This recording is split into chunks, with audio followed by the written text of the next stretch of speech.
அதெல்லாம் வந்து விஜயை பார்த்து விஜய் வந்து எல்கேஜி, இன்னும் எல்கேஜிக்கே வரல. அவர் ஒரு சட்டமன்ற தேர்தலில் நிற்கணும், இத்தனை பர்சன்டேஜ்னு ஆவரேஜ்னு அவர் வாக்கு எண்ணிக்கை வாங்கணும். அதுக்கப்புறம் அவர் பேசினா அவரை கண்டு எதுக்கு அவர் ஒரு சாதாரண நடிகர்.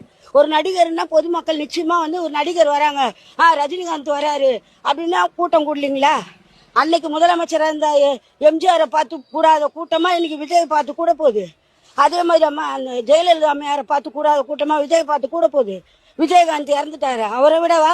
அதெல்லாம் சும்மா இளைஞர்கள் வாக்கு வந்து விஜய்க்கு சொல்லி அதெல்லாம் நிரந்தரம் கிடையாது.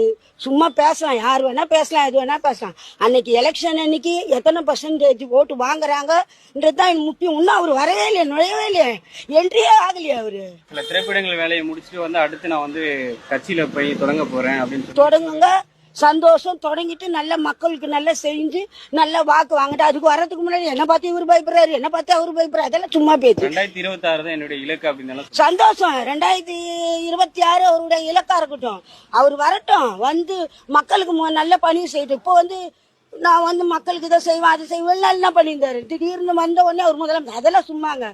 மக்களுக்கு யார் நல்லதை செய்யறாங்களோ கண்டிப்பா மக்கள் அவங்களுக்கு ஓட்டு போடுவாங்க.